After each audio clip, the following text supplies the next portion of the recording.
Hello everyone, welcome to my channel. तो अब हम बात करते हैं हमारे MS1 के यूनिट 6 में हमारी नेक्स्ट डिजीज की। तो जो नेक्स्ट डिजीज है वो है हमारी पल्मोनरी एम्बोलिज्म। तो पल्मोनरी से तो आप जानते ही होंगे कि पल्मोनरी जो होती है वो हमारे हार्ट और लंग्स के बीच में जो पाई जाने वाली जो ब्लड वेसल्स होती हैं वो हमारी पल्मोनरी होती हैं। तो वेन और आर्टरी दोनों ही हमारी होती हैं जो पल्मोनरी के नाम से जानी जाती हैं। तो सबसे पहले हम जानते हैं कि पल्मोनरी एम्बोलिज्म जो है वो होता क्या है। तो सबसे पहले इन्होंने डेफिनेशन में बताया है, pulmonary embolism refer to the obstruction of pulmonary artery और one of its branches by an embolus. तो इन्होंने बताया है कि जो हमारी पल्मोनरी एम्बोलिज्म होता है वो किस चीज को रेफर करता है, वो रेफर करता है हमारे ऑब्स्ट्रक्शंस को, यानी कि पल्मोनरी आर्टरी के अंदर किसी भी प्रकार का ऑब्स्ट्रक्शंस रुकावट आ जाती है और जो ब्रांचेज होती है उनके अंदर किसी भी प्रकार की रुकावट आ जाती है तो उसे हम क्या बोलते हैं, पल्मोनरी एम्बोलिज्म बोलते हैं। और जो ब्रांचेज बाय एन एम्बुलस, तो एम्बुलस हमारा क्या बोला जाता है, एम्बोलिज्म का जो बचा हुआ टुकड़ा या उसका जो पार्ट होता है उसको हम एम्बुलस बोलते हैं।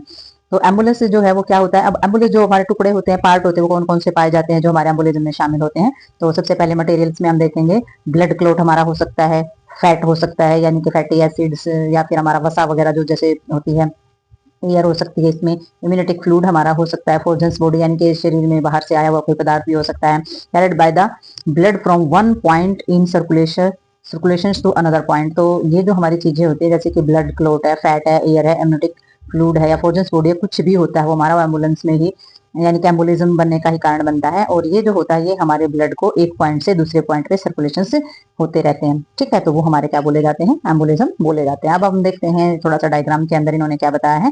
तो डायग्राम में आप देख सकते हैं ये जैसे ह्यूमन बॉडी है, तो इसमें हमारा हार्ट जहां पर होता है और लंग्स यहाँ पर होते हैं। तो इसमें हार्ट और लंग्स का जो कनेक्शन होता है हमारे ब्लड के आने जाने का, तो वो हमारा पल्मोनरी के जरिए ही होता है। अब हम देखते हैं कि जो हमारा अरोटा के जरिए जो ब्लड आता है और हमारा जाता है किसके जरिए, सुपीरियर वेना केवा के जरिए आता है। तो ये हमारा ब्लड फ्लो इन्होंने दिखा रखा है।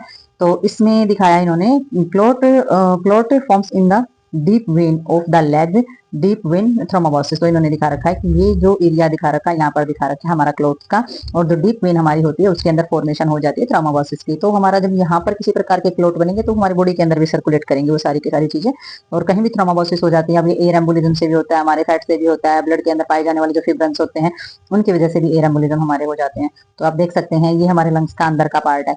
तो लंग्स के अंदर का जो पार्ट है इसमें इन्होंने ब्लड वेसल्स दिखाई है हमारी, जो हमारी ब्लड वेसल्स होती हैं, और ये हमारी ब्रोंकाइल्स होती है लंग्स की, यानी कि वो शाखाएं होती हैं जो हमारी अलग अलग एल्वियोल्स में चेंज होती हैं। तो ये हमारे जो आप देख रहे हैं बिल्कुल ही जो डार्क पॉइंट इन्होंने दिखाया हुआ है, ये जो डार्क पॉइंट है ये हमारा ब्लड क्लोट है, यानी कि कोई भी चीज इकट्ठी होकर के हमारी जो आर्टरी होती है उसके अंदर, ब्लड वेसल्स के अंदर जब स्टक कर जाती है तो वो हमारा ब्लड क्लोट बोला जाता है, जो कि हमारे ब्लड का जो आने जाने वाला जो फ्लो होता है उसमें रुकावट पैदा करती है। तो उससे हम बोलते हैं एम्बोलिज्म। अब ये जो एम्बोलिज्म होता है ये पल्मोनरी भी हो सकता है, पल्मोनरी आर्टरी, वेन, ये किसी में भी हो सकता है आपका। और ये जब हमारा जाता है जैसे वेन वगैरह में बॉडी में नीचे जाता है तो थ्रोम्बोसिस की फॉर्मेशन इसके अंदर हो जाती है। तो इसमें नेक्स्ट जानते हैं हम आगे हमारे इसके क्या क्या रीजन। तो भाई अब हम इसमें बात करते हैं हमारे रिस्क फैक्टर की। तो रिस्क फैक्टर के अंदर अगर हम देखें तो कौन कौन सी चीजें सबसे पहले इसमें आ जाता है, हाइपर कॉन्गुलेबिलिटी, ठीक है। तो हाइपर यानी कि ज्यादा मात्रा में ब्लड क्लोट्स बढ़ना स्टार्ट जब हो जाते हैं तो वो हमारा रिस्क फैक्टर हो जाता है। तो इसमें हमारा वेन्स और एंडोथेलियम्स डिजीज के अंदर आ जाती है, यानी कि वेन्स के अंदर जो एंडोथेलियम्स होता है उसमें किसी भी प्रकार की बीमारी हो सकती है। इसमें डायबिटीज यानी कि शुगर की प्रॉब्लम जो होती है वो भी इसमें रिस्क फैक्टर होती है। प्रोलॉन्ग्ड इमोबिलिटी, प्रोलॉन्ग यानी कि बहुत ही लंबे समय तक अगर कोई मूवमेंट्स नहीं हो रही है, कोई भी गतिविधि अगर नहीं हो रही है। और नेक्स्ट इसमें हमारी होती है वेन स्टेसिस। तो वेन स्टेटस के अंदर क्या आ जाता है, इसमें जो हमारा ब्लड फ्लो होता है वेन के अंदर वो बहुत ही धीमे हो जाता है, धीरे हो जाता है। और सीओपीडी यानी कि हमारी जो सीओपीडी की जो प्रॉब्लम्स होती है हमारी रेस्पिरेटरी ट्रैक को लेकर के, यानी कि क्रॉनिक ऑब्स्ट्रक्टिव पल्मोनरी डिजीज हम जिसको बोलते हैं। और पोस्ट ऑपरेटिव या जो हमारी पोस्टमार्टम पीरियड जो होता है यानी कि ऑपरेशन के बाद का जो पीरियड होता है, अगर उसमें कोई दिक्कत हो जाती है तो ये हमारे रिस्क फैक्टर के अंदर आते हैं, ठीक है। नेक्स्ट हमारा आ जाता है इसमें क्लिनिकल मैनिफेस्टेशन। तो क्लिनिकल मैनिफेस्टेशन के अंदर हम इसमें देखेंगे डायजेपिनिया, सांस लेने में अगर कोई दिक्कत आ रही है वो देखेंगे, अगर चेस्ट के अंदर किसी भी तरीके का दर्द है, अगर एंजाइटी वगैरह होगी, ट्रेकिकार्डिया, अगर बहुत ज्यादा मात्रा में जो हमारे हार्ट की जो गतिशीलता है वो ज्यादा बढ़ गई है, और हेमापेटाइटिस हम इसके अंदर देखेंगे। तो हेमापेटाइटिस की जो चीजें होती हैं वो भी इसी में हमारी आती है। नेक्स्ट हमारी टैकीपीनिया आ जाएगा, इंक्रीज रेस्पिरेटरी रेट। तो टैकीकार्डिया और हमारा जो रेस्पिरेटरी रेट जो है वो ज्यादा इंक्रीज इसके अंदर हो जाता है। मायोकार्डियल फ्रैक्शन इसके अंदर देखा जाएगा, यानी कि हमारे हार्ट के अंदर किसी भी तरीके का फ्रैक्शन आ जाए, फीवर हो जाए या खांसी बहुत ज्यादा मात्रा में जब आती है। तो साइनोकोप या फिर loss of the consciousness due to the infection blood supply to brain. तो इसमें हमारी कॉन्सियसनेस का लॉस हो जाता है जब हमारे ब्लड को पूर्ण रूप से ब्लड सप्लाई नहीं होती है और ऑक्सीजन जो है वो अच्छी तरीके से नहीं जाती है, तो वो हमारा साइनोकॉप बोला जाता है। तो नेक्स्ट इसमें जो सबसे जरूरी चीज वो होती है हमारे ब्रेन को ब्लड सप्लाई होना। अगर ब्रेन को ब्लड सप्लाई नहीं जाएगी तो ऑक्सीजन और न्यूट्रिशन नहीं जाएगा। तो साइनोकॉक होता है वो बहुत सारे रीजन पैदा करता है हमारे ब्रेन के अंदर भी, और हमारा जो लंग्स होता है उसके अंदर भी। तो ये कॉन्सियसनेस जो होता है वो उसका लॉस हो जाता है इसकी वजह से। तो नेक्स्ट हमारा आ जाता है डायग्नोस्टिक एवोल्यूशन। तो डायग्नोस्टिक एवोल्यूशन के अंदर हमारा आ जाएगा चेस्ट का एक्सरे कराना बहुत ज्यादा जरूरी होता है। उसी में हमें पता चलता है सारी की सारी चीजें। ईसीजी करानी होती है, यानी कि हमारी जो इलेक्ट्रोकार्डियोग्राफी जो की जाती है उसमें हमारा ब्लड फ्लो का पता चलता है कि कौन सा चैम्बर किस तरीके से काम कर रहा है। और नेक्स्ट हमारी एंजियोग्राफी इसके अंदर की जाती है। तो एंजियोग्राफी जो होती है वो हमारी ब्लड वेसल्स को लेकर के की जाती है। हमारी जो आर्टरी है, वेन है, या फिर हमारा लिम्फेटिक सिस्टम है, तो उन सभी की जांच की जाती है। एबीजी कराया जाता है। तो एबीजी में आर्टेरियल ब्लड गैस जो हमारी देखी जाती है, आर्टरी के अंदर हमारी जो गैस है वो ब्लड के अंदर वो कितनी है। तो ये सारी की सारी चीजें हमारे डायग्नोस्टिक एवोल्यूशन के अंदर आ जाती हैं। और इसमें बात करें हम कॉम्प्लिकेशंस की, तो कॉम्प्लिकेशंस में हमारी आ जाएगी पल्मोनरी हाइपरटेंशन। तो हमारी जो पल्मोनरी होती है उसके अंदर बहुत ज्यादा मात्रा में प्रेशर बढ़ जाता है, और इसमें हमारा आ जाता है कोर पल्मोनल। तो कोर पल्मोनल में हमारी सारी की सारी कंडीशन आ जाती हैं हमारी पल्मोनरी की। तो इसमें हमारा उसके पल्मोनरी के अंदर कोई किसी प्रकार की डिजीज हो जाना, या किसी प्रकार की चीजें, यानी कि पल्मोनरी के अंदर किसी तरीके का डिफेक्ट आ जाना, ये सारा का सारा पल्मोनरी में, कोर पल्मोनरी यानी कि पल्मोनरी के अंदर होने वाली चीजें ही होती हैं, डिजीज वगैरह। तो वो सारा उसी के अंदर आ जाता है। तो ये कॉम्प्लिकेशंस हो जाते हैं अगर पल्मोनरी में किसी तरीके का, मतलब सबसे ज्यादा तो होता है साइज बढ़ने का। साइज जो पल्मोनरी का साइज किसी भी वजह से इनलार्ज होना स्टार्ट हो जाए, या सूजन या किसी भी तरीके का, तो वो कोर पल्मोनरी में हमारी आ जाती है। तो नेक्स्ट इसमें हम देखेंगे वही मैनेजमेंट। तो अगर मैनेजमेंट में हम सबसे पहले देखें तो मैनेजमेंट हमारी कई प्रकार की होती है, नर्सिंग मैनेजमेंट भी होती है हमारी। तो सबसे पहले हम इसमें मेडिकल मैनेजमेंट की बात करेंगे। तो मेडिकल मैनेजमेंट में हम सबसे पहले इसमें आ जाता है भाई एंटी कॉन्गुलेशन से एंड थ्रोम्बोलाइटिक थेरेपी। तो इसमें सबसे पहले एंटी कॉन्गुलेशन यानी कि क्लोट जो है वो बने ही ना इस तरीके के, और थ्रोम्बोबायोटिक जो थेरेपी होती है वो दी जाती है। वो इसलिए दी जाती है क्योंकि वो यूजफुल होती है हमारा जो क्लोट्स होते हैं उसको डिजोल्व करने में, उसको पिघलाने में। तो ये दोनों थेरेपी सिर्फ हमारे क्लोट को पिघलाने के लिए दी जाती है। नेक्स्ट हमारा दिया जाता है हेपरिन आईवी।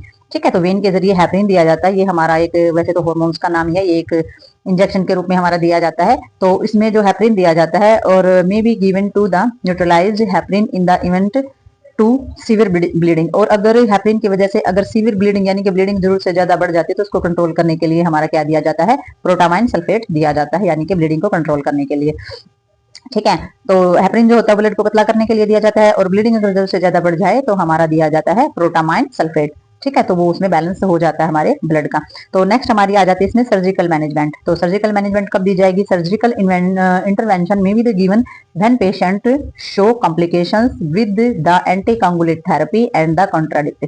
तो इन्होंने बताया कि सर्जिकल इंटरवेंशन जब किया जाता है जब पेशेंट के अंदर बहुत ज्यादा कॉम्प्लिकेशंस, कॉम्प्लिकेटेड चीजें दिखाई दे रही हैं, और एंटीकॉन्गुलेट थेरेपी भी हमारी काम नहीं कर रही है, तो ऐसी कंडीशन में फिर सर्जरिकल, लास्ट में फिर सर्जरी ही बचती है। कि जो ट्रीटमेंट दिया जा रहा है, जो भी थेरेपी दी जा रही है वो अच्छे से काम नहीं कर रही है, और प्रॉब्लम जो है वो ज्यादा से ज्यादा बढ़ रही है, कंडीशन जो है वो ज्यादा से ज्यादा खराब हो रही है। तो ऐसी कंडीशन में फिर सर्जिकल मैनेजमेंट की तरफ ही चला जाता है, क्योंकि वही एक ऑप्शन बचता है कि सर्जिकल मैनेजमेंट से ही ठीक किया जा सकता है, चीजों को कंट्रोल किया जा सकता है। तो इसमें हमारी नेक्स्ट दी जाती है एम्बोलेक्टोमी की जाती है। तो एम्बोलेक्टोमी में क्या किया जाएगा, उसमें जो पल्मोनरी एम्बोलिक जो ऑब्स्ट्रक्शन होता है, यानी कि किसी भी एरिया में किसी भी प्रकार की जो दिक्कत होती है उसी को रिमूव कर दिया जाता है। तो वो सीधा सीधा ये भी हमारा सर्जरी के अंदर ही आता है, किसी चीज को रिमूव करना। ठीक है, तो इसमें फिर हमारा आगे आ जाता है नर्सिंग मैनेजमेंट। तो नर्सिंग मैनेजमेंट में हम देखेंगे कि जो नर्स होती है उसको ऐसे पेशेंट के लिए, इस तरीके के जो पेशेंट होते हैं हमारे, उनके लिए क्या करना चाहिए। सबसे पहले आप एसेस करेंगे लोकेशन को।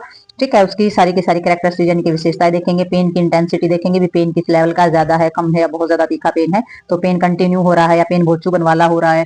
ठीक है, या फिर बहुत ज्यादा खिंचाव वाला पेन हो रहा है, अगर जलन वाला पेन हो रहा है, चेस्ट पेन हो रहा है। तो ये जो सारी की सारी चीजें हैं, ये हमारी लोकेशन भी कौन सी जगह पर हो रहा है और किस टाइप का हमारा पेन हो रहा है, तो ये सारी की सारी चीजें देखी जाती हैं।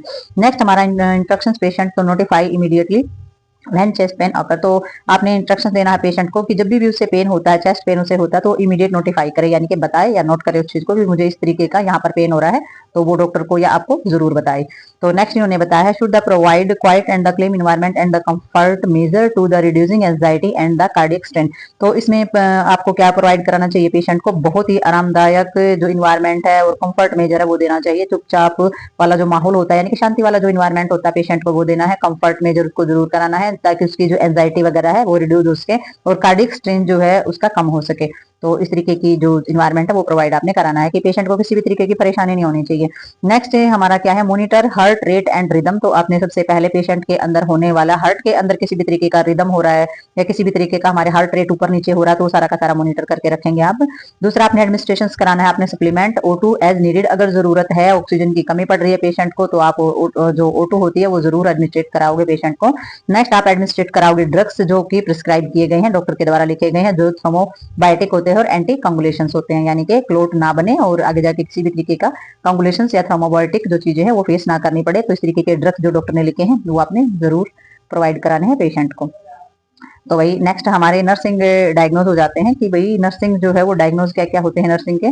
तो डायग्नोज में क्या देखेगी नर्स, तो डायग्नोज के अंदर उसने देखना है, इसमें आ जाता है ineffective breathing pattern related to acute increase in alveolar dead air space and the possible change in lungs mechanism from embolism. तो आपने सबसे पहली जो चीज देखनी है नर्स ने डायग्नोज करते समय सबसे पहले देखना है कि जो ब्रीदिंग पैटर्न है, जो सांस लेने का जो तरीका है वो कैसा है, इफेक्टिव है इनइफेक्टिव है, related to acute increase in थोड़ा फिर थोड़ा बहुत वो बढ़ रहा है, यानी कि जो ब्रीदिंग पैटर्न है अगर वो थोड़ा बहुत इंक्रीज हो रहा है और एल्वियोल्स जो है वो डेड हो गए हैं, एयर स्पेस जो है वो कैसा है और पॉसिबल चेंज जो है वो लंग्स के या फिर उसके मैकेनिज्म है या फिर एम्बोलिज्म है, तो आपने इन सभी चीजों को डायग्नोज के अंदर लेना है, क्योंकि ये चीजें जब डायग्नोज के अंदर आएंगी तब भी आप इनका कोई सॉल्यूशन या इनका ट्रीटमेंट या कोई भी आप अपनी थेरेपी, जैसे कि हमारी थेरेपी जो बताई गई है, एंटी कंवुलेशन भी हमारी थेरेपी है, थ्रोम्बोबायोलास्टिक भी हमारी थेरेपी है, तो तभी आप इन थेरेपी का यूज कर पाओगे। जब आप नर्सिंग डायग्नोज आप अच्छे से कर पाएंगे तभी आप किसी चीज को एसेस करके ही उसमें प्लान कर सकते हैं आगे की भी ट्रीटमेंटल चीजें हमने क्या करनी है। ठीक है, तो आगे देखते हैं, इसमें थोड़ी सी मैनेजमेंट और भी है हमारी।